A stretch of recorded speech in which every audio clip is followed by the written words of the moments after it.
Some people took seriously the finger-wagging and dire warnings of the Catholic Church, I'd never want to be caught buying a ticket to the dirty movie our parish priest had been warning us about for weeks. So, 3 pals and I piled into my shimmying, heatless VW Bug and drove 50 miles through freezing rain to Boston for a look-see at the notorious film that critics were shredding, but audiences were seeing in droves. My regular workshop of movie-making idols like Fellini, Lean, Hitchcock, Penn, Antonioni, Wilder, Bergman, and Kubrick would have to be put on hold for a bit. Valley of the Dolls promised to be a sizzling, steamy, check-your-brains-at-the-door blast. Outside the opulent Savoy Theatre, opened in 1928 and today the Boston Opera House, my friends and I queued up with several hundred other rain-pelted fellow stalwarts and thrill-seekers. Gigantic lobby posters blared the hard sell. The producers wished to state that any similarity between any person, living or dead, and the characters portrayed in this film is purely coincidental and not intended. Leave the children home. The motion picture that shows what America's all-time #1 bestseller first put into words. Other posters offered teasing glimpses of a half-clad Patty Duke and kitteny Miss Peyton Place Barbara Parkins.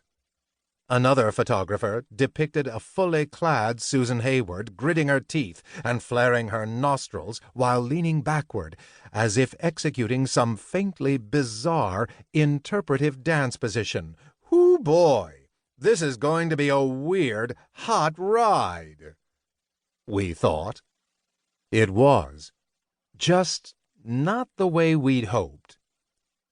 Valley of the Dolls arrived in an era that had already brought us such adult fare as Blow Up, Alfie, Bonnie and Clyde, Point Blank, Who's Afraid of Virginia Woolf, and Persona, in a pop culture that had already spewed out such satiric gems as Alan Sherman's 1964 ditty, Pills, and the dark, driving anthem, Mother's Little Helper. The Rolling Stones' finger wag at Valium, the middle-class woman's pill of choice. By comparison, Valley turned out to be clumsy, tone-deaf, unhip, quaint, unintentionally hilarious, and strangely unsexy.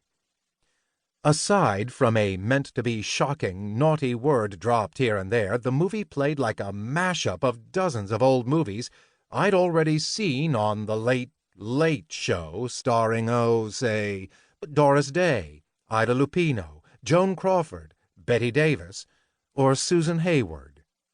Mesmerizingly hapless as it was, though, its gloriously entertaining badness grabbed me by the collar. The movie was funny and sad, tacky and noble, hokey and moving, a lovable, irresistible train wreck. It got under my skin and stayed there, and Valley of the Dolls has woven in and out of my life ever since. In 1993, my co-author, Edward Margulies, and I vaulted it to the very top of our pantheon in the celebratory book Bad Movies We Love.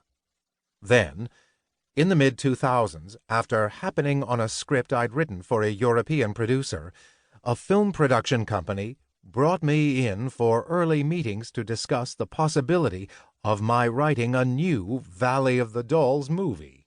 My pitch for the opening images of the film was a riff on Norma Desmond, by way of Peg Entwistle, suicidal and strung out. Superstar on the skids, Neely O'Hara teeters in high heels to the top of the Hollywood sign. Once there, she lets loose with a scathing indictment of the business and the people who did her wrong. Below, rabid newscasters live broadcast her meltdown, jostling and trampling one another to move their cameras into the best position to catch her fall. And that was just the opening. Apparently, my approach was Nathaniel West, Billy Wilder / IAL Diamond, and